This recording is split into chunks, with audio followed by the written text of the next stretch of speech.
10 ఏళ్ళు గొర్రెల్లాగానే ఉన్నాం కదా. 5 ఏళ్ళేమో చంద్రబాబు గారిని నమ్మి గొర్రెలయ్యాం, ఇంకొక 5 ఏళ్ళేమో జగనన్న గారిని నమ్మి గొర్రెలయ్యాం.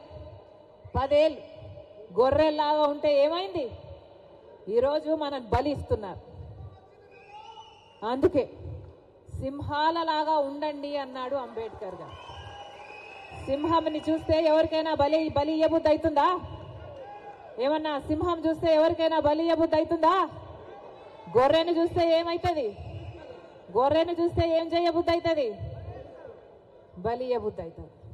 అందుకే మనం సింహాలు అవ్వాలి, ఒక్కొక్కరు ఒక్కొక్క సింహం అవ్వాలి. జై భీమ్, జై భీమ్, జై భీమ్. గొర్రెల్లాగా ఉండకండి, ఒక్కొక్కరము ఒక్కొక్క సింహం అవ్వాలి. మనం మటుకే కాదు, రాష్ట్రంలోని యువత అంతా, రాష్ట్రంలోని ప్రజలు అంతా ప్రత్యేక హోదా కోసం ఉద్యమించే ఒక్కొక్క సింహం అవ్వకపోతే మనకు ప్రత్యేక హోదా రాదు. ఇంకొక మహానుభావుడు అన్నాడు, పోరాడితే పోయేదేముంది బానిసత్వం తప్ప అని. కాబట్టి పోరాడాలి. పోరాడకపోతే ఏది మనకు తట్టలో పెట్టి ఇవ్వరు. మనం పోరాడి సాధించుకోవాలి, అవసరమైతే లాక్కోవాలి. అలా తయారైంది లోకం తీరు. 10 ఏళ్ళు గమ్మనున్నామే, 10 ఏళ్ళు ఊసే లేకుండా ఉన్నామే. ప్రత్యేక హోదా ఇచ్చారా ఎవరైనా? పట్టించుకున్నారా ఎవరైనా? బీజేపీ పార్టీ ఇచ్చిందా మన మంచితనం చూసి? చంద్రబాబు గారు మన కోసం కొట్లాడారా మన మంచితనం చూసి? జగన్మోహన్ రెడ్డి గారు కొట్లాడారా మన మంచితనం గురించి? మన రాష్ట్రానికి పోలవరం ఇచ్చారనా? మన రాష్ట్రానికి ప్రత్యేక హోదా ఇచ్చారనా? మన రాష్ట్రానికి రాజధానికి డబ్బులు ఇచ్చారనా? దేనికి గౌరవం? ఎందుకు గౌరవించాలి ఇలాంటి మోడీ కేడీలని? కేడీ కాదా మోడీ? మోసం చేయలేదా ప్రజలని? మోసం చేస్తే ఏమవుతారు? మోసగాళ్ళు గారా? డిఫాల్టర్ను కదా కేడీ అనేది? డిఫాల్టర్ కాదా మోడీ? మనకిచ్చిన వాగ్దానాలలో ఒక్కటైనా నిలబెట్టుకోకపోతే అది డిఫాల్టర్ కాదా? మరి డిఫాల్టర్ని కేడీ అనక ఏమనాలి? మోసం చేసిన వాడిని 420 అనక ఏమనాలి?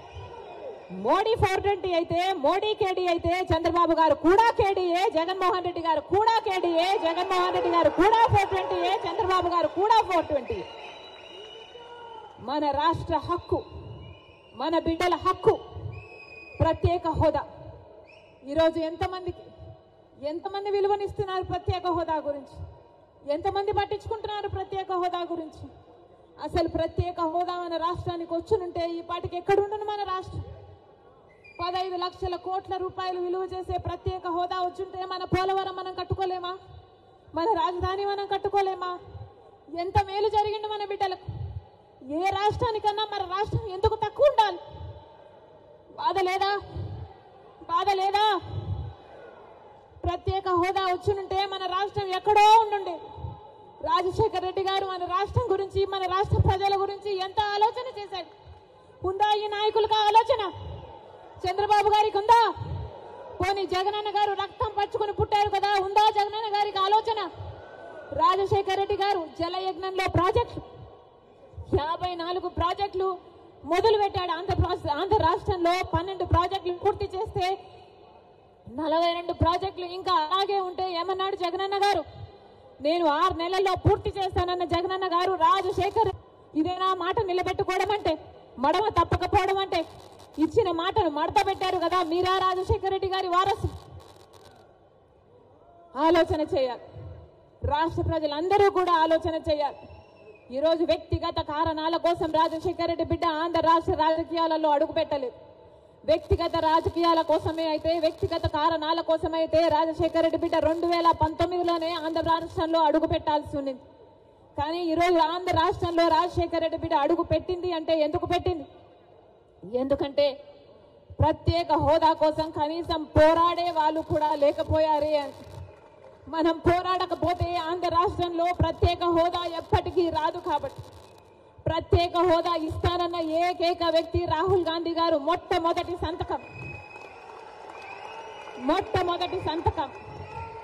రాహుల్ గాంధీ గారు ప్రత్యేక హోదా మీద పెడతానన్నారు. కాబట్టే ఆ మాట పట్టుకొని రాజశేఖర్ రెడ్డి బిడ్డ ఈరోజు ఆంధ్ర రాష్ట్రంలో అడుగుపెట్టింది.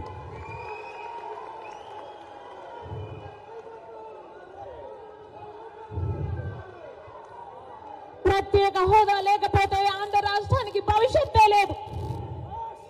ప్రత్యేక హోదా లేకపోతే ఆంధ్ర రాష్ట్రం అభివృద్ధి చెందదు అని 10 సంవత్సరాలుగా చూసామా లేదా?